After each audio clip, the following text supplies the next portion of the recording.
دوستو بیت المقدس دنیا کے 3 سب سے بڑے اور اہم مذاہب یعنی مسلمان، عیسائی اور یہودی مذہب کے اندر انتہائی اہمیت کا حامل ہے۔ یہ فلسطین کے شہر یروشلم میں موجود وہ مقدس ترین مقام ہے جہاں اللہ کے کسی نبی کی تعمیر کردہ مسجد یعنی مسجد اقصی موجود ہے۔ یروشلم شہر کا کردار قرب قیامت کے حالات سے متعلق انتہائی اہم اور فیصلہ کن ہے، اور موجودہ دنیا کے حالات کو سمجھنے کے لیے یروشلم کے حالات کو سمجھنا بہت ضروری ہے۔ یہودیوں کے مطابق یہ مقدس شہر ان کے مسیح کی آمد کی جگہ ہے جہاں سے وہ پوری دنیا پر ایک بار پھر سے حکومت کریں گے، جیسے حضرت سلیمان علیہ السلام کے دور میں ان کی حکومت تھی۔ جبکہ عیسائیوں کے مطابق یہ حضرت عیسیٰ علیہ السلام کا شہر ہے جہاں نعوذ باللہ انہیں سولی پر لٹکایا گیا، اور قرب قیامت سے پہلے وہ پھر اسی جگہ پر ایک بار پھر سے لوٹ کر آئیں گے اور عیسائیت کی تصدیق کریں گے۔ جبکہ مسلمانوں کے لیے یہ قبلہ اول ہے، اور اللہ کے رسول صلی اللہ علیہ وآلہ وسلم نے 17 مہینے تک بیت المقدس کی طرف منہ کر کے نماز ادا کی تاکہ یہودیوں کو یہ یقین ہو سکے کہ جس خدا نے حضرت موسیٰ علیہ السلام کو تورات دے کر بھیجا، اسی نے محمد صلی اللہ علیہ وآلہ وسلم کو قرآن پاک جیسی مقدس کتاب دے کر انسانیت کی ہدایت کے لیے بھیجا ہے۔ سفر معراج پر آپ صلی اللہ علیہ وآلہ وسلم نے مسجد حرام سے مسجد اقصی تک یعنی یروشلم شہر تک سفر کیا، اور پھر وہاں سے آسمان کی بلندیوں پر معراج کے لیے تشریف لے گئے۔ جیسا کہ قرآن کریم میں ارشاد ہوتا ہے کہ پاک ہے وہ ذات جو لے گئی اپنے بندے کو راتوں رات مسجد الحرام سے مسجد اقصی تک، جس کے گرد و نواح میں ہم نے برکت رکھی ہے تاکہ اسے اپنی نشانیاں دکھائیں۔ بے شک اللہ سب کچھ جاننے والا اور سب کچھ سننے والا ہے۔ اس کے علاوہ یہی وہ جگہ ہے جہاں پر حضرت عیسیٰ علیہ السلام دوبارہ آسمان سے تشریف لائیں گے اور اسلام کو سچا اور حق کا دین ثابت کریں گے۔ یروشلم شہر کی اہمیت قرآن کریم سے بھی ثابت ہے۔ سورہ الانبیاء میں ارشاد ہوتا ہے، اور ہم نے اسے یعنی ابراہیم علیہ السلام کو اور لوط علیہ السلام کو اس زمین پر نجات دی جس میں ہم نے اہل عالم کے لیے برکتیں رکھی ہیں۔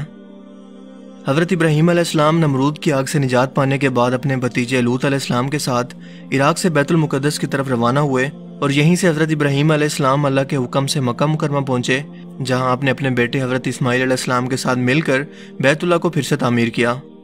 یعنی کہ یروشلم ایسی مقدس سرزمین ہے جسے اللہ تعالیٰ نے آل ابراہیم یعنی ابراہیم علیہ السلام کی نسل کے لیے اور آنے والے پیغمبروں اور دین یعنی یہودی، مسلمان اور عیسائیت کے لیے فیصلہ کن مقام بنایا ہے،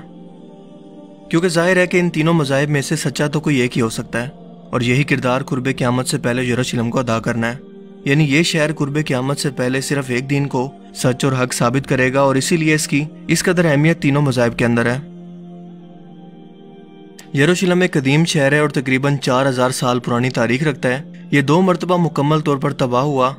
تاریخ میں اس پر 52 مرتبہ حملے بتائے جاتے ہیں، اور 44 مختلف قوموں کا اس شہر پر قبضہ ہوا۔ یہ تل ابیب شہر اور بحیرہ روم یعنی میڈیٹرین سی سے 60 کلومیٹر مشرق اور بحر مردار یعنی ڈیڈ سی سے تقریباً 33 کلومیٹر فاصلے پر جبل یہودا سے گرا ہوا ہے، جہاں یہودیوں کی 3000 سال پرانی تاریخ، عیسائیوں کی 2000 سال جبکہ مسلمانوں کی 1400 سال پرانی تاریخ موجود ہے۔ یہاں اس وقت 64% یہودی آبادی، 32% مسلمان اور صرف 2% عیسائی موجود ہیں۔ ہیکل کی مغربی دیوار جو کہ ایک واحد سٹرکچر اس وقت ہیکل سلیمانی کا موجود ہے، یہودیوں کے لیے اس وقت دنیا کی سب سے مقدس ترین جگہ ہے۔ اس شہر کے بارے میں اللہ پاک قرآن کریم میں ارشاد فرماتے ہیں کہ جس بستی کو ہم نے ہلاک کر دیا تھا اس پر حرام ہے کہ وہ وہاں جائیں، حتیٰ کہ یاجوج ماجوج نکل جائیں گے اور تمام بلندیوں سے اترتے نظر آئیں گے۔ دوستو، یہاں ہلاک ہونے والی بستی سے مراد یروشلم شہر ہے، جس پر یہودیوں کی بدعمالیوں کی بدولت 586 قبل مسیح میں بابل عراق کے بادشاہ بخت نصر اور پھر ٹائٹس نامی بادشاہ نے حملہ کر کے اس شہر کو مکمل طور پر تباہ کر دیا اور لاکھوں یہودیوں کو غلام بنا کر اپنے ساتھ لے گئے۔ اس دوران ہیکل سلیمانی بھی مکمل طور پر تباہ ہو گیا، مگر قرب قیامت سے پہلے یہ لوگ یعنی یہودی ایک بار پھر سے اسی بستی میں آباد ہوں گے، جیسا کہ ایک اور جگہ قرآن کریم میں واضح طور پر اس کا بیان کچھ اس طرح سے موجود ہے۔ اور جب آخری وقت آئے گا تو یہودی اس ارض مقدس کے اندر لائے جائیں گے جہاں سے انہیں نکالا گیا تھا، اور اللہ تعالیٰ کا یہ وعدہ آج ناجائز اسرائیلی ریاست کے قائم ہونے کے بعد پورا ہو چکا ہے، یعنی کہ آخری وقت اب قریب ہی ہے۔ لیکن اس سے بھی اہم سوال یہ ہے کہ اس وعدے کے پورا ہونے کے بعد اب آخر کیا ہونا باقی ہے؟ یہودیوں کا ماننا ہے کہ جب وہ تیسری مرتبہ اس مقدس ہیکل سلیمانی کو دوبارہ تعمیر کر لیں گے تو ان کا مسیحا جو مسلمانوں کے نزدیک دجال ہے وہ دنیا میں نازل ہوگا، اس لیے ان کے پاس اس ہیکل کی تیسری مرتبہ تعمیر کا مکمل نقشہ تک تیار ہے، اور اس کے ساتھ ساتھ وہ تابوت سکینہ کے حصول کے لیے بھی بے چین ہے، جس کی مختصر سی تاریخ یہ ہے کہ یہ مقدس صندوق حضرت آدم علیہ السلام پر نازل ہوا، جو پوری زندگی آپ کے پاس رہا اور پھر آنے والے انبیاء کو وراثت کے طور پر منتقل ہوتا رہا۔ یہاں تک کہ یہ حضرت موسیٰ علیہ السلام تک پہنچا، جس میں وہ اپنا خاص سامان یعنی تورات کا اصل نسخہ، اپنا عصا مبارک اور اپنا باقی سامان رکھتے تھے۔ اس کے علاوہ اس میں حضرت سلیمان علیہ السلام کی انگوٹھی بھی موجود ہے، جس سے وہ جنات پر کنٹرول کرتے تھے۔ مگر ہیکل سلیمانی کے دوسری مرتبہ تباہ ہونے کے بعد یہ صندوق ایسا غائب ہوا کہ پھر آج تک نہیں ملا۔ یہودیوں کا ماننا ہے کہ یہ حضرت سلیمان علیہ السلام کے تخت کے نیچے دفن ہے، اس لیے ان لوگوں نے خود سے بیت المقدس کے نیچے سرنگیں کھود کر اس کی تلاش شروع کی، لیکن انہیں کچھ بھی نہیں ملا۔ حضرت سلیمان علیہ السلام کا محل بیت المقدس سے جڑا ہوا تھا، جہاں ان کا تخت موجود تھا، اور دوسرا ہیکل سلیمانی کا جو نقشہ بیان کیا جاتا ہے اس کا بھی مسجد اقصی سے کوئی تعلق نہیں ہے۔ لیکن پھر بھی یہ یہودی ہیکل سلیمانی کی تیسری مرتبہ تعمیر سے پہلے مسجد اقصی کو شہید کرنا چاہتے ہیں، اور اس کی سب سے بڑی وجہ یہ ہے کہ تیسری مرتبہ ہیکل سلیمانی کے تعمیر ہونے کے باوجود اگر مسجد اقصی شہید نہ ہوئی تو ہیکل کی اہمیت پہلے جیسی بالکل نہیں رہے گی، اسی لیے یہودیوں کے نزدیک اسے شہید کرنا ضروری ہے۔ اسرائیلی ماہر آثار قدیمہ کے مطابق ہیکل سلیمانی قبۃ الصخرہ کے نیچے موجود ہے، اور یہ علاقہ یعنی مسجد اقصی اور قبۃ الصخرہ مسلمانوں کے کنٹرول میں ہے۔ اسرائیل نے عربوں کے ساتھ 6 روزہ جنگ کے دوران بیت المقدس پر قبضہ کر لیا تھا، مگر مسجد اقصی اور قبۃ الصخرہ کا کنٹرول اس جنگ کے باوجود بھی اردن کے ہاشمیوں کے پاس ہی تھا، جس کے بعد انہیں وہاں سے نکال کر اسرائیلیوں نے اس زمین پر قبضہ کر لیا۔ اس کے بعد ہیکل کی تعمیر کے اندر مزید تیزی آ چکی ہے، جو کہ ان کا صدیوں سے خواب ہے، کیونکہ ان کا ماننا ہے کہ اس کے بعد ہی مسیح دجال کی اس دنیا کے اندر آمد ممکن ہوگی، اور اسی مقصد کے لیے باقاعدہ ایک تنظیم دی ٹیمپل انسٹیٹیوٹ قائم ہے۔ لیکن ایک اہم بات کہ اس ہیکل کی تعمیر کے ساتھ ایک بڑی خون ریزی کا بائبل کے اندر بھی ذکر ہے، جس کی تصدیق یہودی بھی کرتے ہیں اور کہتے ہیں کہ یہ 7 سالہ لمبا عرصہ ہوگا، کیونکہ پہلے 3.5 سال کے اندر دنیا کی 1/4 آبادی ماری جائے گی، اور اس کے بعد انسانوں کے مرنے کے دوسرے دور کا آغاز ہوگا، جس میں دنیا کی مزید 1/4 آبادی موت کا شکار ہوگی۔ دوستو، اس وقت دنیا کی آبادی تقریباً 7 ارب ہے۔ اگر ان پیشن گوئیوں کو درست مان لیں تو 7 سال کے اندر 3.5 کروڑ لوگ صرف اس تنازع کے اندر مارے جائیں گے۔ ان کے مطابق پہلے مرحلے کے اندر خون ریزی مشرق وسطی سے لے کر مشرق وسطی ایشیا اور شمالی افریقہ، جبکہ دوسرے مرحلے کے اندر عراق کے دریائے فرات سے لے کر یروشلم کے علاقوں تک پھیل جائے گی۔ دوستو، کچھ ہی عرصے پہلے تک اسرائیل ایک شدید سیاسی بحران کا شکار تھا، لیکن اس کے وزیر اعظم بنجامن نیتن یاہو اور اپوزیشن کے درمیان ایک پولیٹیکل ڈیل کے بعد یہ بحران آخرکار ختم ہو گیا، اور اب دونوں پارٹیز یعنی اپوزیشن اور گورنمنٹ ایک ہی پیج پر ہیں، جو کہ مسلم دنیا کے لیے ایک بڑے خطرے اور وارننگ سے کم نہیں ہے، کیونکہ دونوں نے مل کر امریکہ کے ساتھ ایک ایسا تحریری معاہدہ کیا ہے جس کے مطابق 1 جولائی 2020 کو فلسطین کے مغربی علاقے غیر قانونی اسرائیلی بستیاں اور وادی اردن مستقل اسرائیلی قبضے کے اندر جانے والی ہیں، جسے امریکہ اور اسرائیل کے درمیان ڈیل آف سینچری کا نام دیا گیا ہے۔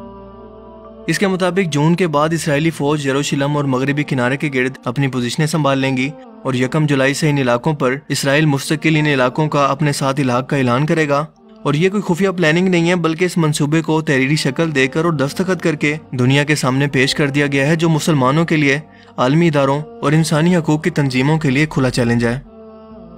آپ کو بتاتا چلوں کہ فلسطین کا یہ مغربی کنارہ یا ویسٹ بینک وہ علاقہ ہے جو 3 طرف سے اسرائیل اور مشرق میں اردن سے گرا ہوا ایک سرسبز و شاداب علاقہ ہے، جس کے شمال مغرب کے اندر بحر مردار یعنی کہ ڈیڈ سی موجود ہے، اور یہی وہ علاقہ ہے جہاں پر یروشلم شہر موجود ہے۔ یہ مغربی علاقہ 22 لاکھ آبادی پر مشتمل ہے، جہاں اسرائیل پہلے ہی کچھ علاقوں پر قبضہ کر کے اپنی آبادیوں کو بڑھانے کی کوشش کر رہا ہے، اور اب تک ان بستیوں کے اندر تقریباً 4 لاکھ کے قریب یہودی آبادی موجود ہے، کیونکہ اسرائیل جب بھی چاہتا ہے یہاں پر غیر قانونی تعمیرات شروع کر دیتا ہے، جیسے اس سے کوئی پوچھنے والا ہی نہیں ہے۔ لیکن دنیا کے 57 اسلامی ممالک نے نہ تو اس کی مخالفت کی اور نہ ہی کوئی مذمتی بیان، سفارت خانے سے تو دور سوشل میڈیا اکاؤنٹ سے بھی نہ دیا ہے۔ اس صدی کے سب سے بڑے منصوبے کے نام سے ہی آپ یہودیوں کے نظائم کا اندازہ لگا سکتے ہیں کہ یہ منصوبہ ان کے لیے کس قدر اہم ہے، جو کہ 180 صفحات پر مشتمل ہے، اور اسرائیل کو ان مغربی علاقوں کے ساتھ فلسطین کے 50% حصے پر مکمل اختیار اور کنٹرول دے رہا ہے، جبکہ فلسطین پر یہ پابندیاں مزید سخت کر رہا ہے، جو کہ ہماری آنکھوں کو کھولنے کے لیے کافی ہے۔ جس کے بعد مسجد اقصی اور قبۃ الصخرہ کو شہید کر کے تھرڈ ٹیمپل کی تعمیر کو ایک قانونی حیثیت مل جائے گی، کیونکہ یہ مکمل طور پر قانون کے تحت اسرائیلی قبضے کے اندر چلا جائے گا، اور فلسطینی عوام اس کے خلاف احتجاج بھی نہیں کر سکے گی۔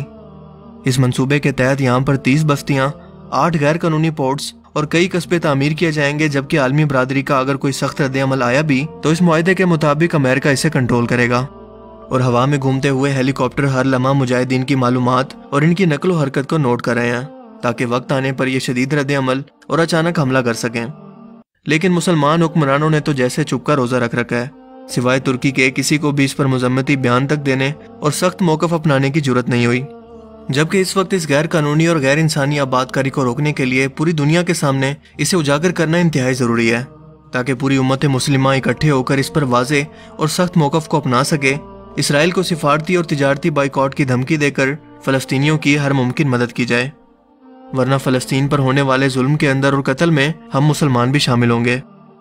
لہٰذا اب یہ صورتحال واضح ہو چکی ہے کہ اس شہر یروشلم کا کردار نیو ورلڈ آرڈر اور قرب قیامت سے متعلق یہودیوں کے لیے اس قدر اہم کیوں ہے، اور یہ کیوں نبیوں کی سرزمین شہر کے لیے اور مسجد اقصی کو شہید کر کے تیسری مرتبہ ہیکل سلیمانی کی تعمیر کے لیے اس قدر بے چین کیوں ہیں، کیونکہ ان کے مطابق یہ وہ جگہ ہیں جہاں پر دجال اپنا تخت لگائے گا۔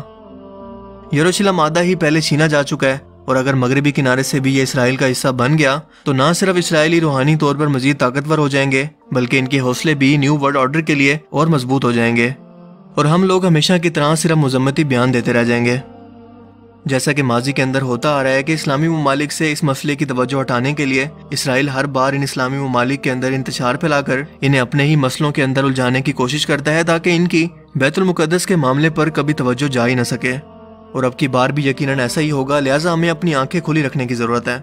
کیونکہ یہ عربوں کا نہیں بلکہ پوری امت مسلمہ کا معاملہ ہے، کیونکہ بیت المقدس عربوں کا نہیں بلکہ مسلمانوں کا ہے۔ یہی وہ جگہ ہے جہاں پر اللہ کے رسول صلی اللہ علیہ وآلہ وسلم نے انبیاء کی امامت فرمائی اور معراج پر تشریف لے گئے۔